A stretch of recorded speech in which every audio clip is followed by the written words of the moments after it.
Hello, everybody, and welcome along to today's webinar, which is all about payroll year end and part 2, which is processing your year end and, of course, getting ready for the new tax year.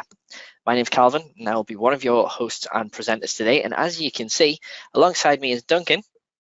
Afternoon, all. And he'll be co-hosting alongside me as well throughout the session. Now, Duncan is going to disappear, but don't worry, he will be back shortly for the session. Now, what I want to do first and foremost, though, is just run through a little bit of housekeeping with you. Now, for those of you who are regulars to our webinars, it should be fairly familiar. But for anyone who's new to joining us, firstly, welcome. But just to explain what you see on screen, so we use GoToWebinar's webcast feature, which means you're watching in a web browser at the minute, unless you're on a mobile device, of course. And on the right-hand side, you'll see a few icons. Now, the one at the top is a microphone. It's red and it's crossed out.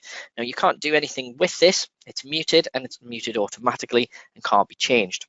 This just means if you have a headset like ourselves with a microphone that you're listening with, or headphones, or even if a microphone is built into a laptop, for example, it just means that if you're having any conversations with colleagues, if you're in the office like Duncan is today, or with family, if you're working from home like I am today, then nothing will be heard by anyone in this session. So feel free to have any conversations you like.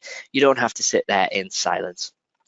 Next is the questions icon. Now, we do have a team of experts in the background ready to answer those questions. So all you have to do is click on that question mark in the speech bubble. That will expand the page out. You'll then be able to type your question in the white box and hit the blue send button, and your question will appear in a speech bubble in the grey area. And when the question is answered, the answer appears underneath the question in the same bubble. Now, please be aware we do use the reply to all feature, so you will be seeing other questions and answers coming through in that grey area. And as it's a webcast, unfortunately, there's no facility to download the Q&A at the end of the session. What we recommend is when we get to that part, copy and paste into a Word document, and you can save that for later if you wish to do so. Now, speaking of saving things for later, we do have a handout for today's session. So if you click on that piece of paper icon, you'll be able to download a copy of that. Now, there are two versions. We have a nice digital version with all the clickable links and the nice colors. Then we also have a more printer-friendly version, which is black and white, so it uses up a little bit less of your printer ink there. That's if you wish to print it, of course. And lastly, if you would like to make this full screen, you can do so by clicking on those 4 arrows at the bottom that point in towards each other, and that will make the presentation full screen. But be careful not to hit that exit button. We don't want you leaving too soon. Okay, so that is the housekeeping done. And what I would like to do now is just run you through the contents of what we'll be covering today. Now, the first thing we'll be doing is handing it over to Duncan very shortly. He'll be taking us through the key dates and that preparation checklist. It'll then be back to myself, who'll be looking at the payroll year-end process itself. So we'll be demoing that from start to finish, doing a live demonstration. Next, Duncan will be returning once more for getting ready for the new tax year, taking you through everything you need to do to get ready for that new tax year. You'll then start things off with the what's new for 23-24 by having a look at the legislation changes before I return to have a look at what's new in version 29 of Sage 50 Payroll. We'll then finish off with any remaining questions that you may have. So the section is scheduled for an hour, but the presentation shouldn't last longer than 45 to 50 minutes. So we do have that little bit of time towards the end to make sure we get as many questions answered as possible. So that being said, it is now time to bring Duncan back, who's going to take us through the first section, which is the key dates and the preparation checklist. So it is now over to you, Duncan. Thanks very much, Calvin. So we're going to kick this session off with a run through of the key dates related to payroll year end. And then I'm going to briefly go through our preparation checklist, the steps which we covered in part 1 of these webinars if you've been to that. So starting with the key dates, we've got this on a timeline for you, and the earliest of these dates was the release date for our payroll year-end update, version 29. So that was back in early March. The release date was the 1st of March, and it's been a mandatory update since the 6th of March. So by now, hopefully most of you have installed the update, and if you haven't, you should be prompted to do so when you next log in to Payroll. Now, the next key date coming up is the 5th of April. That is the last day of the current tax year. And by that date, you should have completed your last pay date of 2022 to 23 and have submitted the FPS for that pay date.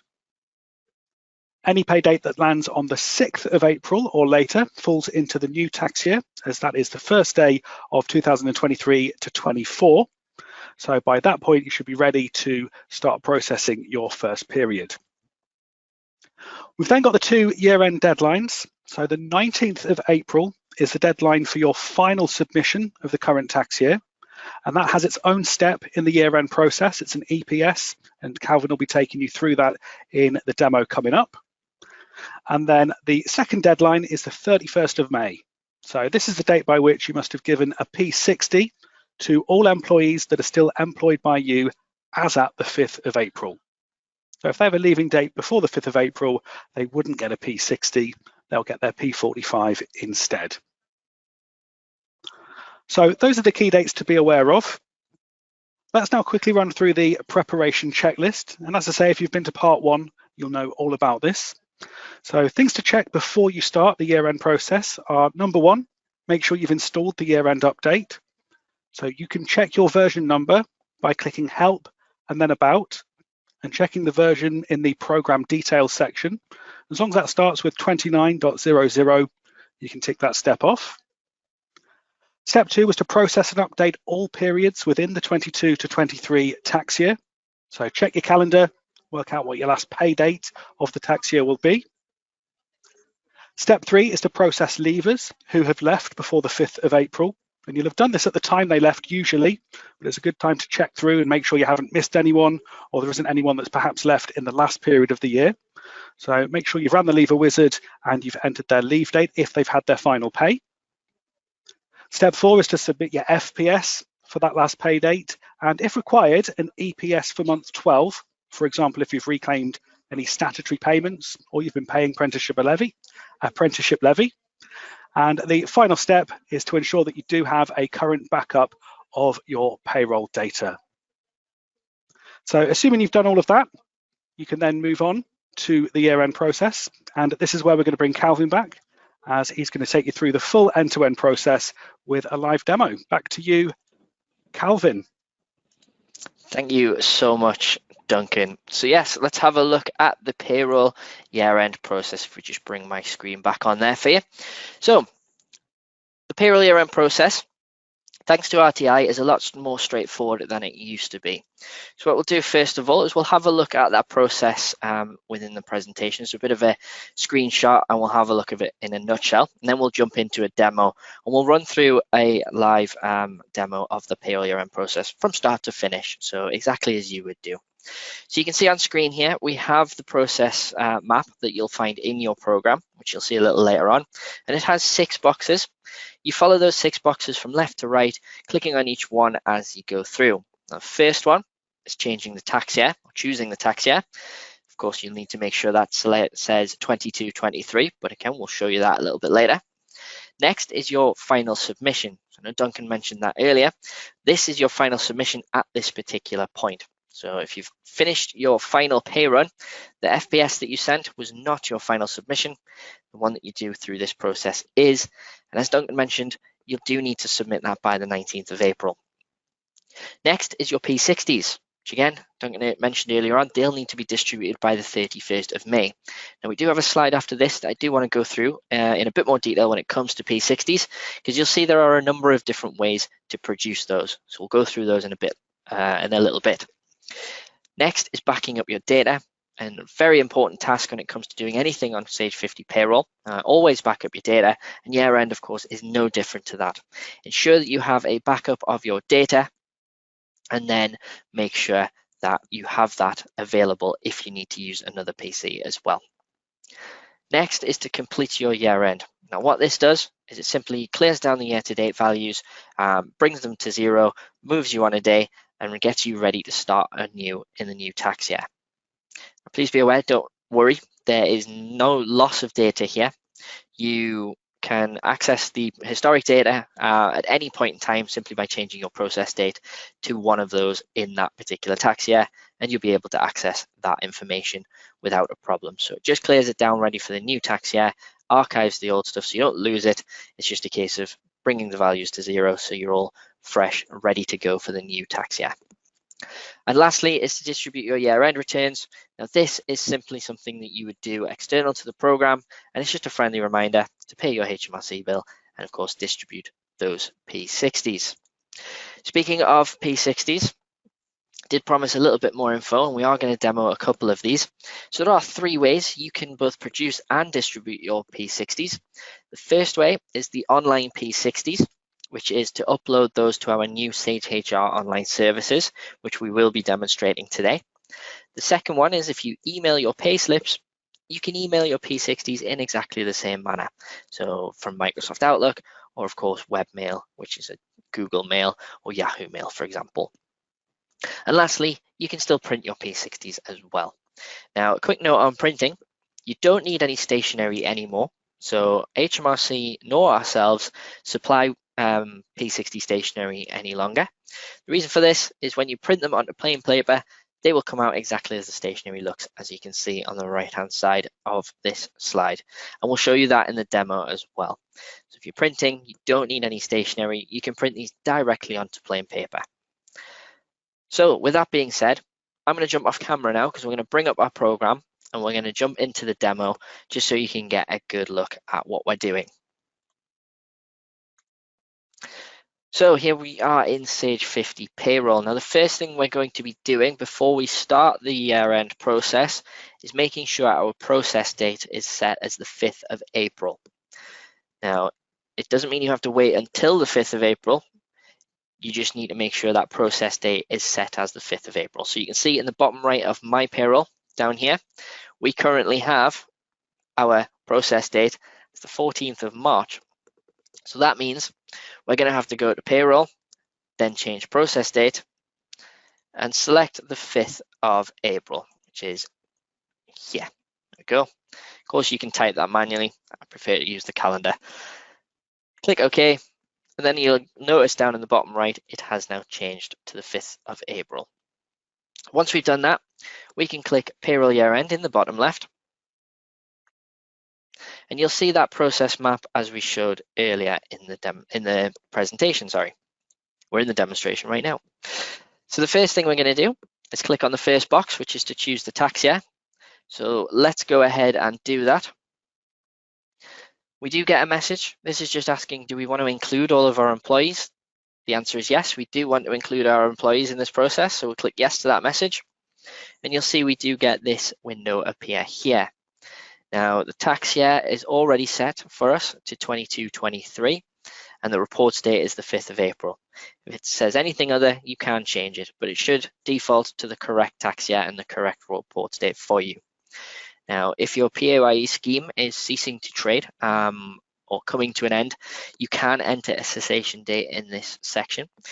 Hopefully, though, that's not happening to anyone here, so we'll leave it blank because we're hopefully going to be continuing to trade for a long time.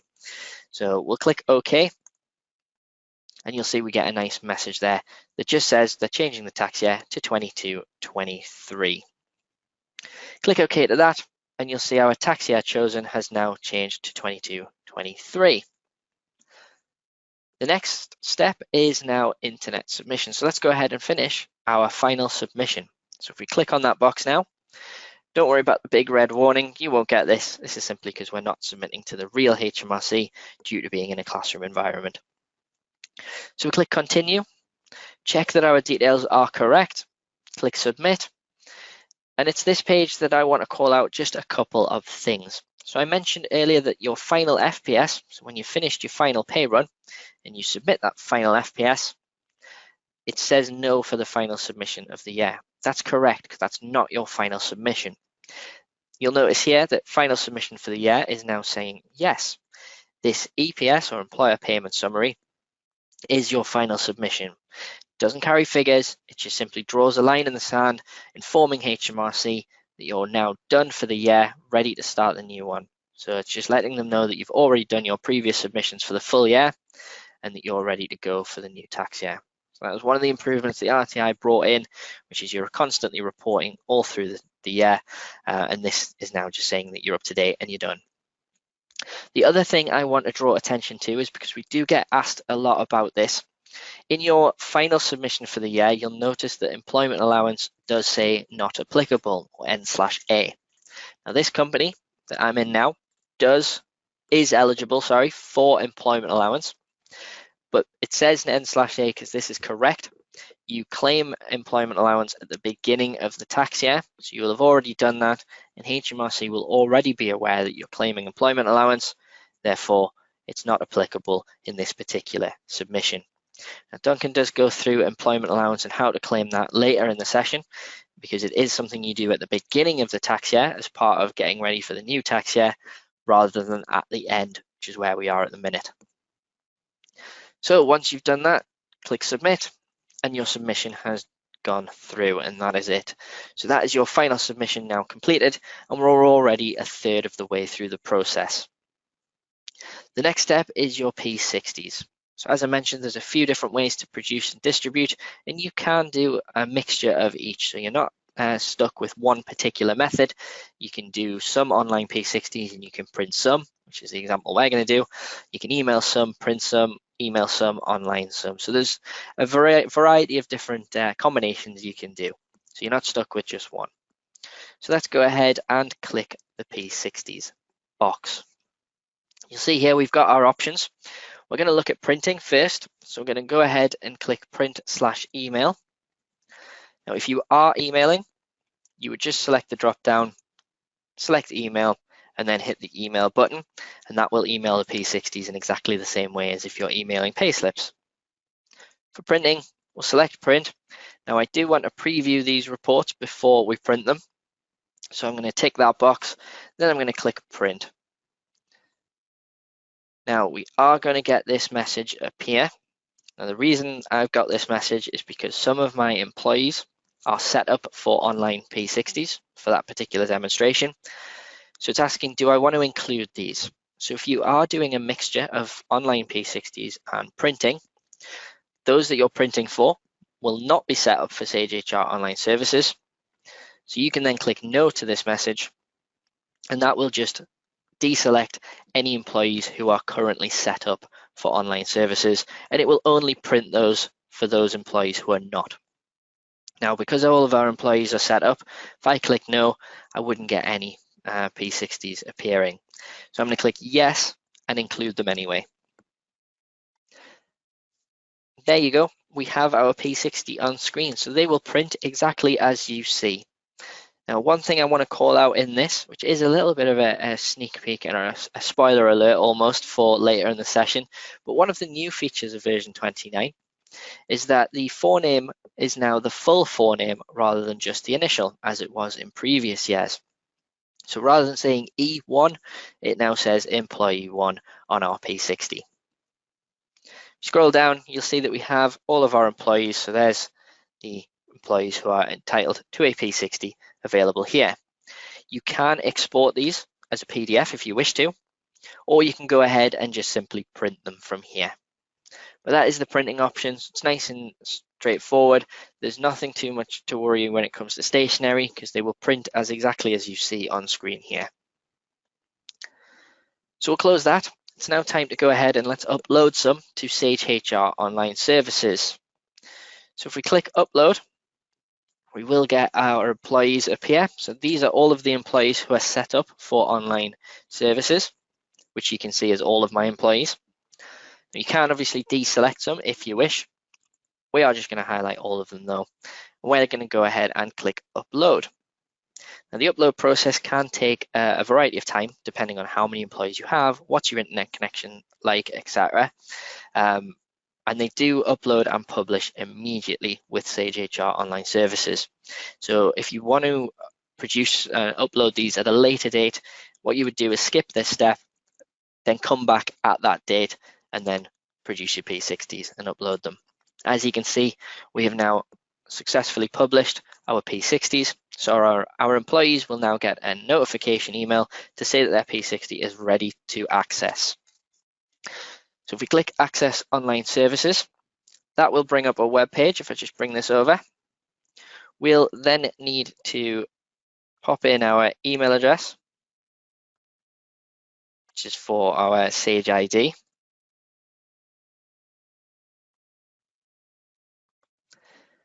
Click continue. Then you'll be popping in your password. Then click login. And that will take us to our company dashboard in Sage HR Online Services. Now, if you'd like to view an employee's P60, you can just click on that employee. So if we use employee 8, for example, then we'll go to payslips and P60s on the left-hand side. Then across the top, you'll see we have 2 tabs, one for payslips, one for P60s. So if we click on P60s there, you'll see here is our P60 we've just uploaded. Click on the 3 dots and you can download this or you can view. If you click view, you'll see you can save this as a PDF as well. And there is the P60 for that particular employee. Alternatively, you can click on company payslips on the left-hand side. And again, you've got 2 tabs across the top. So if we click on P60s once more, you can see we have all of our employees that we have just uploaded and published today. So you can see the published date, which is the 14th of the 3rd, which of course is today's date. And then there is all our employees. You can, of course, download as a PDF if you highlight all the various different employees, if you wish to have them there as well. So that's the online services. So that's online P60s.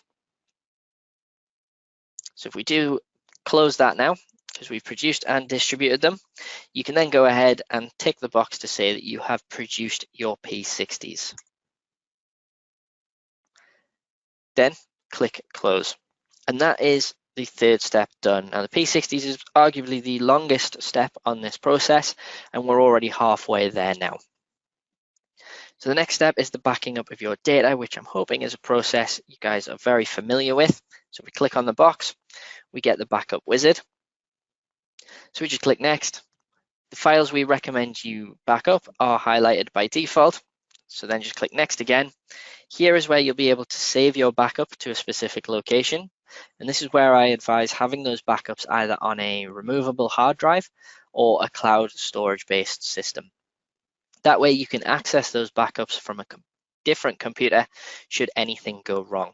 Now, there's nothing worse than when your backups and your data are on one laptop, for example. You come in one day and you can't turn your laptop on because something's gone horribly wrong. This way, if that does happen, you can access those backups on a different laptop after you've installed Sage 50 Payroll and your data is there ready to go from scratch. So we'll click next. We'll just override the backup we did on the previous session, click finish, and that is your backup taken. Like I said, hopefully that is a process you're all very, very familiar with, because we do recommend backing up as much as possible. There is never such thing as too many backups. Okay, so the next step is to complete year end. So again, we'll click on that box, click yes, click OK to that message. We don't have any employees with cars, so we don't need to update any mileage records. So we'll go ahead and click no. And you can see there we have a nice message that just says it's now completed. So all those year-to-date values have now been cleared down. And if you notice at the bottom right of my payroll program, where you check your process date, you'll see that we've advanced a day. We're now sitting on the 6th of April rather than the 5th. Click OK, and then you're good to go to the next and final step, which is distribute your year-end returns. When you click on that box, you'll see there's nothing to do in the program. It's just a nice friendly message to say, make sure you pay HMRC by the 19th of April and give your P60s out by the 31st of May. So just a quick reminder on those 2 deadlines and a nice congratulations message to say that you have now completed your payroll year end. So that is payroll year end from start to finish. So that is exactly what you would do in real life. So we've gone through a real life example there of completing a payroll year end for this particular company, all the way through from producing P60s to getting that final submission done as well. So as you can see, thanks to RTI now, it is a lot quicker and a lot easier than it used to be. So that is your payroll year end process. It is now time for me to bring Duncan back into the fold, who's then going to take us through getting ready for the new tax year. So it's over to you now, Duncan. Thank you very much, Calvin. Great, so with that year-end process out of the way, you are now ready to complete the steps to start the new tax year. And there are up to 3 tasks you'll need to complete before you can do that first pay run of the year, with 2 of those tasks only applying to certain businesses. So let's take a look at our checklist for getting ready for the new tax year. So 3 steps I'm going to run you through. The first one will be to update your employees' tax codes. So there'll be a global change you need to make to clear week 1, month 1 flags, and you'll need to action any tax code notices you've received for individual employees. The second step is to apply for employment allowance if your business is eligible for this. And I'll show you where you can check the eligibility on one of the later slides. And the third step, again, if applicable, is to set up small employers relief, which is the relief you would get when claiming back statutory parental payments. Now, you can read more about all of these steps from the link on the handout, so do download a copy if you haven't already done so. But we're going to start with updating your employees' tax codes. So as I alluded to, there is a global change you will need to make, but there will be no uplift to the number in the L, M or N tax codes this year. As just like last year, the personal allowance remains frozen at the current level of £12,570, which means the emergency tax code for 2023 to 24 will remain the same as well at 1257L. But what you will need to do at the start of the tax year for any current employees, anyone that's working for you as at the start of the year, is to clear any existing week 1, month 1 flags, which are often in place if you've taken on an employee midway through a tax year and they didn't have a P45. Now, the other step is to apply individual tax code notices. There's 2 ways that you might get this. So you might get your notices in the post, in which case you would apply the changes manually in the relevant employee record.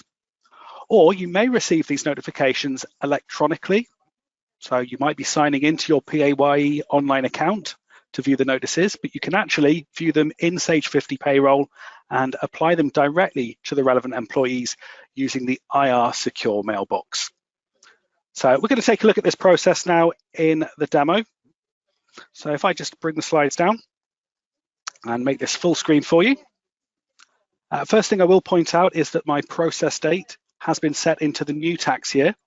So I've got it set to the 6th of April, which will automatically be the process date if you've just ran the complete year-end step, as you saw in Calvin's demo. So make sure your process date is in the new tax year. And then the other thing to do is to make sure that you have all of your current employees in view. So just check your outline settings here at the top and make sure that you do have the all employees folder selected rather than just an individual pay frequency. So we're going to do a global change to remove any week 1, month 1 flags. And if I just show you this tax code column, I only have 1 employee on my payroll that has a month 1 flag. But the reason I'm doing it with global changes is it's a good way to ensure that you don't miss anyone out. And if you do have more than 1 week 1, month 1 flag to clear, it'll do them all at the same time. So first thing I'll do is I'll select everyone in the list. I can do that by clicking clear and then swap. And then to clear the flag, I just go to the tasks menu at the top. I come down to global changes, across to tax codes. And then at the bottom here, you would choose the option clear week 1, month 1 flag. So as a confirmation message that this routine will clear the flag for the selected employees, I'm going to go ahead and click yes to proceed. And it confirms that the total of 9 employees in this example were successfully updated.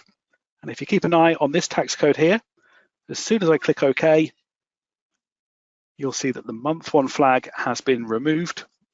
And now tax in the new tax year will be calculated cumulatively for that particular employee and for everyone else for that matter. So that's the only global change you need to do. And if you are on Payroll Professional and you're dealing with multiple companies, you can actually run that task using multi-company tasks. So top tip for you if you are dealing with a number of payrolls. But the next thing I'm going to show you is applying individual tax code notices. So if you're still getting these in the post, you'll need to make the change manually in the employee record. So if you get a notification saying change the tax code, you would open the employee record.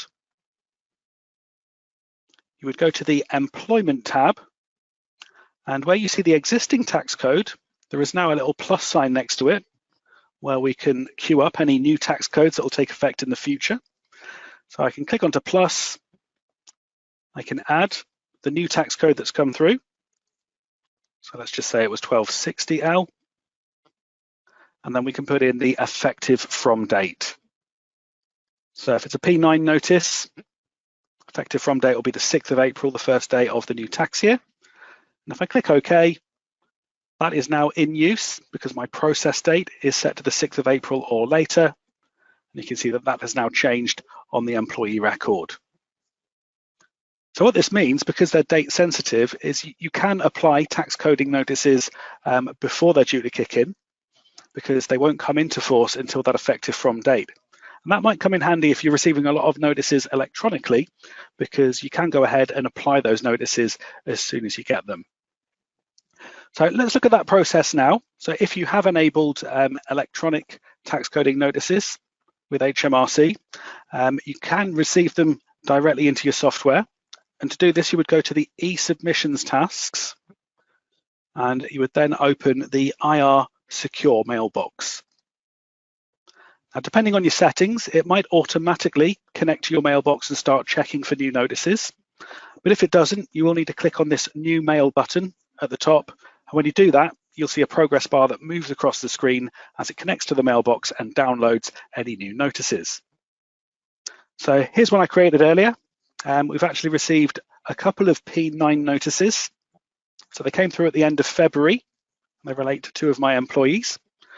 And what we can do with these is we can either view them individually and then apply them to the relevant employee, or we can open them en masse. We can open a selection of notices and apply them all at the same time. So let's just look at one of them for now. And I can select it and click open, or I can double click it to bring up the details. And you can see the tax code I need to use and the effective from date. You can print the details if you wish to, and by clicking apply, it'll locate the employee based on their NI number, and it will then apply that change. If I did want to do it for more than one notice at the same time, you'll need to make a selection. So a few different ways you can do this. So if it's all of the notices that you can see, you can do a clear and a swap using these buttons at the top. So I would clear any current selection and click swap. And you should see there that both of those notices are highlighted. I can then go ahead and open them both at the same time. Or other ways you can do it is by holding down the Shift key on your keyboard and then clicking on the first and last name in a list, and that will highlight everything in between as well. Or by holding down the Control key on your keyboard and then clicking on the notices that you want to open. So a little bit like selecting files in Windows Explorer, you can use those keyboard shortcuts, or you can do a clear and swap, which will highlight everyone. So I've opened up the details. I might print my own copy of these, and then to apply them, just go ahead and click apply. Click yes, you're sure you want to continue, and then we can see that both of these have been successful. Again, I can print the details if I want to, and then when I close out of the mailbox, let's just pick out one of these employees. So employee 6, you can see now has that new tax code in force because it was effective from the first day of the new tax year. So global change to remove week 1, month 1 flags, and then applying individual tax code notices depending on how you get them. So let's just go back to the slides to look at the other 2 steps that we're going to cover. So step 2 is all around employment allowance. So this enables you to claim back up to £5,000 each year by reducing your employer NI at the end of each tax month. And if you are eligible to claim the employment allowance, you do now need to apply for it at the start of each tax year by submitting an employment allowance EPS. So you saw that Calvin did the last EPS of the year. If you're claiming employment allowance, this would be your first EPS of the new tax year, and it's separate to the ones that you do at the end of a month if you're reclaiming anything. Now, you can usually claim this if you're a business or charity with employers' Class 1 national insurance liabilities of less than £100,000 in the previous tax year. If you are a group of companies, that limit applies across the group, and you can only claim the allowance for one entity within that group of companies. Now, if you're unsure whether you're eligible, I would urge you to check out the information on the gov.uk website. So there is a link to that on the slide. That explains the eligibility criteria, and we'll show you in the demo how to apply and enable employment allowance in your software. Other thing we're going to look at is small employers relief. So this relief allows small employers to claim a larger percentage of their statutory parental payments that have been paid out. So you get back 103% of statutory parental pay if you get small employers relief. It's just 92% if you don't. And you would qualify for this relief if your total Class 1 NICs are £45,000 or less in the tax year before an employee's qualifying or matching week. So we suggest at the start of each tax year, you check your total national insurance for the previous year, and if you are still eligible for that relief, you'll need to enable it in your company settings. So let's take a look at how we complete these two steps. Just bring the slides down once again, and we'll go full screen. Now for this one, you would start at your company tasks. You would then go into the company settings, right here at the top of the screen. And on the details tab, when it comes up, it's the first tab in your company settings. You'll find all of your employment allowance information towards the bottom of that screen.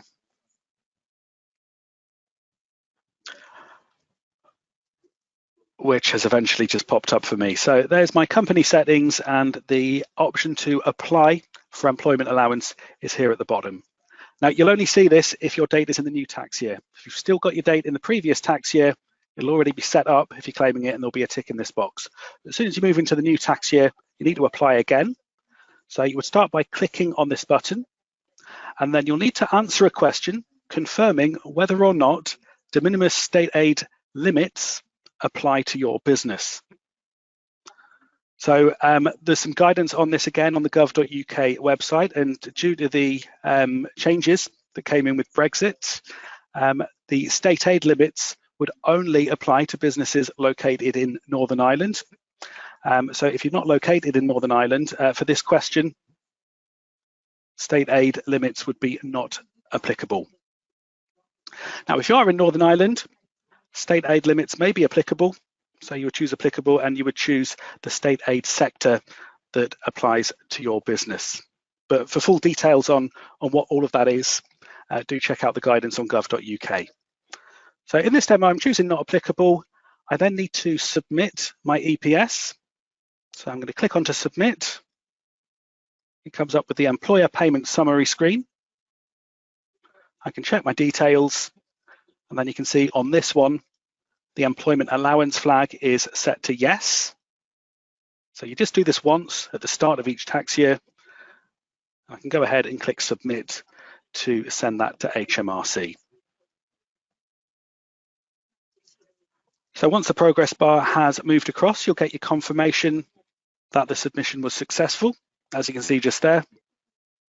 You can then close out of the submission, and that will then allow us to select the eligible for employment allowance box. You then get a message that says HMRC no longer send confirmation letters for employment allowance. However, if your claim's rejected, you'll receive an automated message from HMRC and a reminder that if you're part of a group, only one company or charity in the group can claim the allowance. So that is all set up, and it means once we've processed month one and we run our P32, we'll start to claim that employment allowance, effectively reducing the employer national insurance that we're paying. Now, the other one, small employers relief, is just a checkbox that you would select. So have a look at your P32 for the previous year, run it for month 1 to 12. And if your total national insurance is £45,000 or less, you'll be eligible for this relief. So if you are, you tick this box, and it just means if you process a statutory payment that you can reclaim, you'll get the small employers percentage. If you're not eligible, you should just check that that box is not ticked. So I'm going to click OK to save my settings, and that is me ready to run period 1 in the new tax year.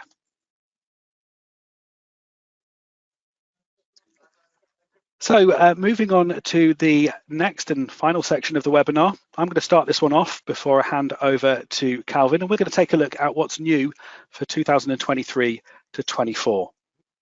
So I'm going to cover legislation, and I have some of the headlines here on a slide for you. So we'll just quickly run through this, and I'll show you where you can check your legislation settings in Sage Payroll, and then we'll be going back to Calvin to take a look at some of the new features and improvements in the latest version of Sage Payroll. So legislation changes in terms of tax codes, as you saw earlier. The emergency tax code is remaining at 1257L, as the personal allowance remains frozen, £12,570, and the government plan to keep that frozen until 2027 to 28. But they have announced changes to PAYE affecting the additional or top rate taxpayers. So the threshold of taxable income where additional or top rate applies is being reduced to £125,140 per year, and that was previously £150,000. In Scotland as well, there have been some increases to the higher rate and top rate of tax, so going up to 42% and 47% respectively, and I'll show you those changes when we look at the legislation settings.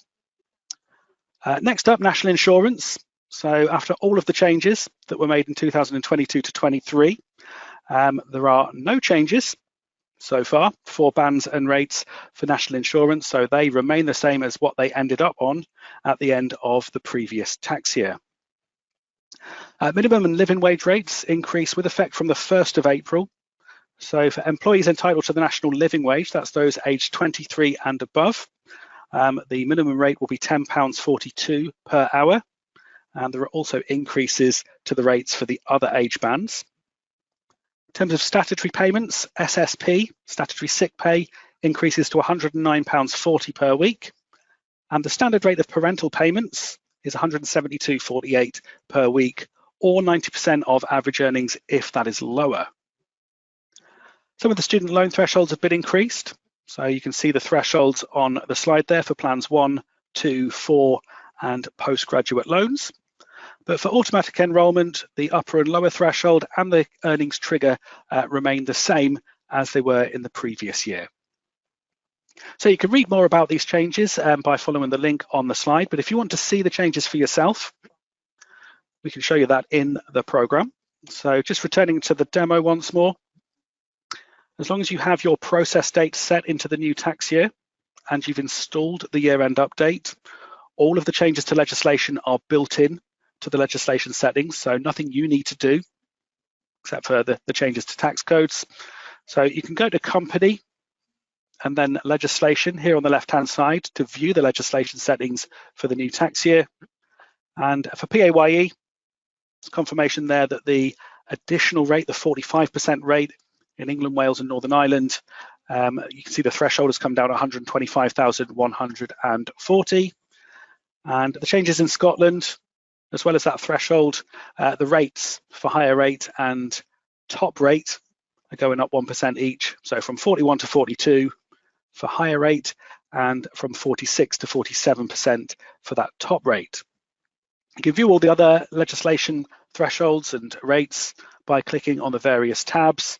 So minimum wage, for example, you can see the hourly rates for the other age bands are shown just here.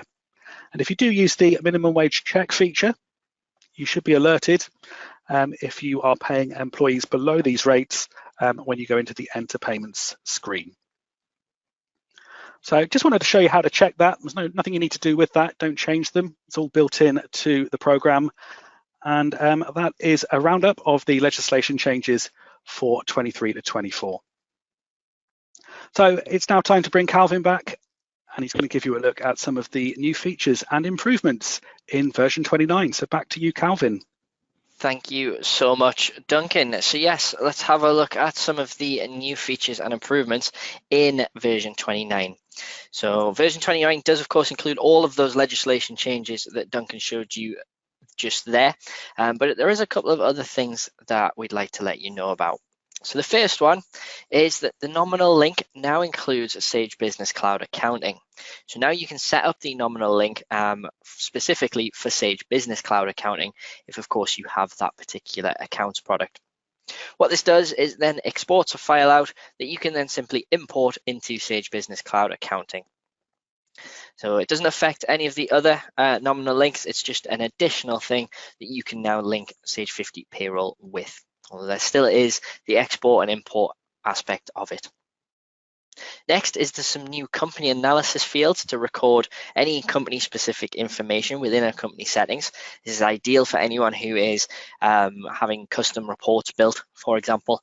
Those analysis fields can add that additional information, which can then be added to a report. So that's another new feature that we've added as well.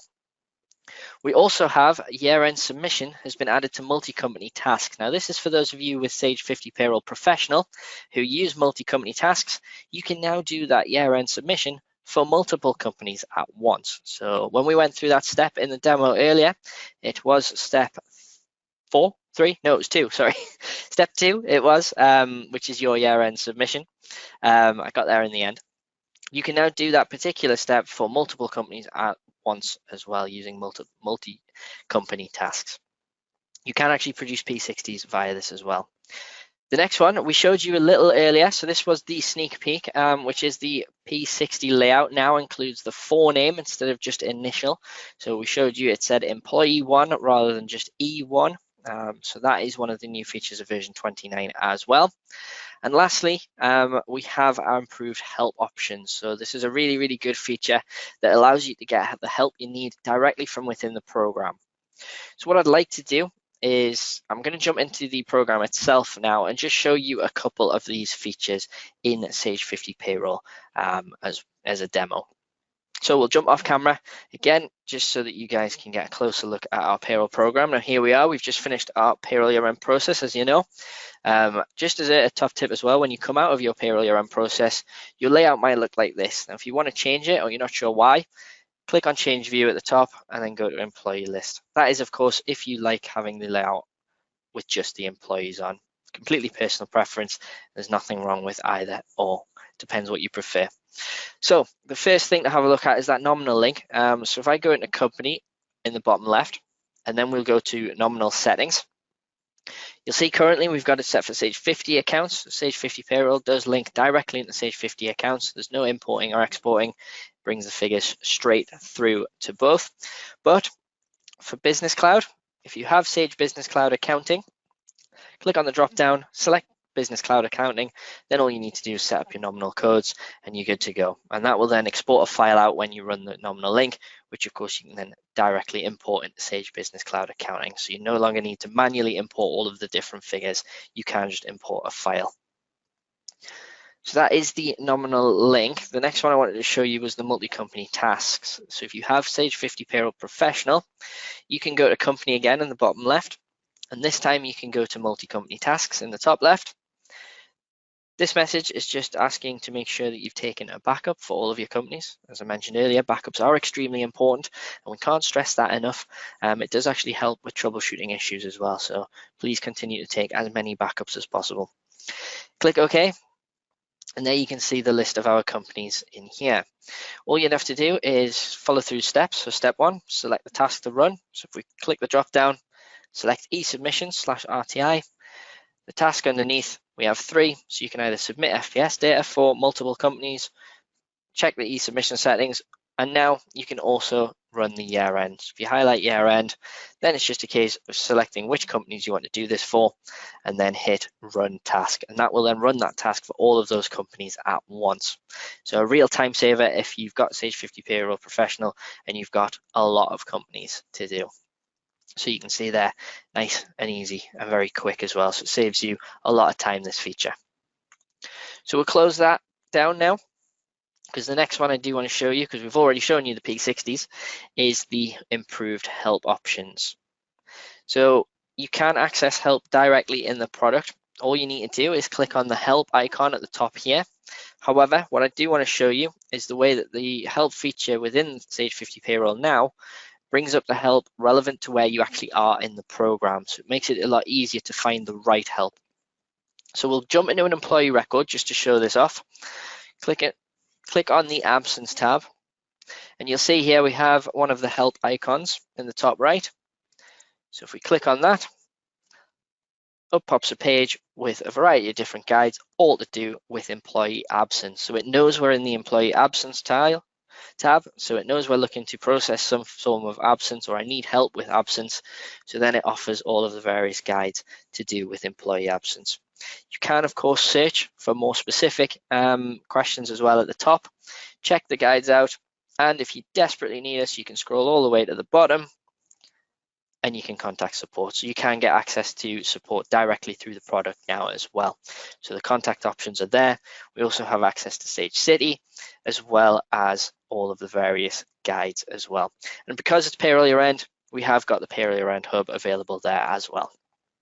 Now, the other good thing about this particular feature is once you've found a guide that helps you, if you click on the employee record, you can see it doesn't go away. It's still there. So you can work through that record whilst following the guide step by step. If I was to close the record, the page still remains. If I was to click around in the payroll program, as you can see here, it stays on the top. You can, of course, resize it and you can move it around. So it's not always in the same position or at the same size. It's completely down to you, but it does remember what size you made it, and it does remember where you positioned it for the next time you use it. So you don't have to keep resizing or removing it. It does have that memory. So that is our help function in Sage 50 Payroll. If I pop back to the presentation, because we now have come to the conclusion of the webinar today. It's been great to see so many people on, but I do want to just run through some further support before you all do shoot off and enjoy the rest of your evening. The first thing we want to talk about is webinars. So we mentioned earlier there is part 1 available, so this is part 2.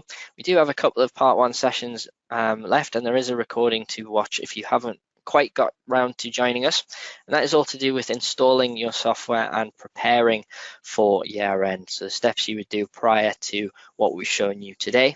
So if you're downloading the handout, you can register via the link here. The other thing is the Help Center. So it gave you a bit of a sneak peek there in the help options within Sage 50 Payroll. But we do still have sage.co.uk/help, where you can search our knowledge base, find all the various different support guides that you need. So you can see in the screenshot, there's pensions, online services for Sage HR Online, processing your payroll as well, correcting mistakes, and of course your payroll year-end hub is available there as well. There are webinars, so when payroll year end comes to an end, don't worry, the webinars don't stop. Duncan and I run webinars every week, Thursdays and Wednesdays on a variety of different payroll topics. So you'll see at the top of that screenshot there, we do have webinars as a tab. Click on that and you will find our schedule. Now, just a note, the schedule is a little short at the minute because it is all about payroll year end, as I'm sure you can imagine. But don't worry, we do update that regularly, and we'll have April's schedule in there shortly, and then we'll have May's coming soon as well. So we do update that, so it's always good to keep a note of that particular guide there if you want to join us for any more webinars. There are videos available in the Help Center as well, and of course those get in touch options if you do need to contact us. And last but certainly not least, and quite possibly my favorite, is sageu.com. So this is Sage University, and here you can access free e-learning, product certifications, and bite-sized learning as well. And as I mentioned, there's all free of charge, and of course you can do them at your own time and in your own pace as well. So they're really flexible and they're really great tools, and a lot of the training that's in there is the stuff that train us as well. So if you want to train same training as what we get, then head on over to Sage University. It is a really good little resource. So I highly recommend, if you've got the time, I know you're all very busy, but if you do have a bit of time, check on Sage University. It's a great tool. So that's it for the session. We are going to stick around for the remaining 5 minutes to ensure that we get all the questions answered. Or if you have any remaining question, get them in now. We do only have 5 minutes left. At this point, it is the reminder to copy and paste the Q&A into that Word document to keep it for later if you want to, because remember, you can't download it at the end of the session due to this being a webcast.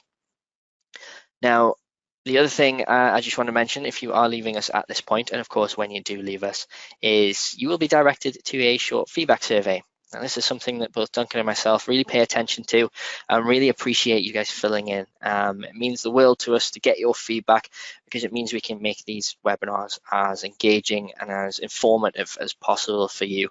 So we want to know about what we're doing really well, of course, what you think we could do better as well. Please don't be shy, let us know.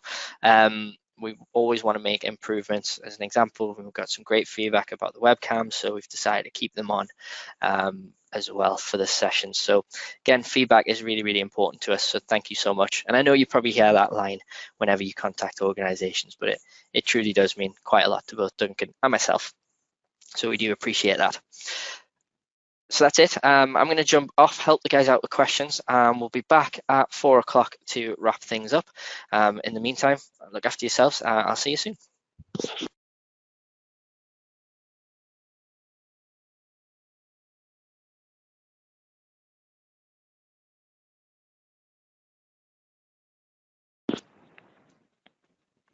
Okay, everyone, we have hit that hour mark now, so thank you so much to everyone who has stuck around to the end, and thank you to those who submitted the questions. It does look like we managed to get them all answered as well, so big thank you to the team in the background for working so tirelessly to answer those questions that have come through. There's only one thing left for me to ask, which is, Duncan, have you got any final thoughts at all?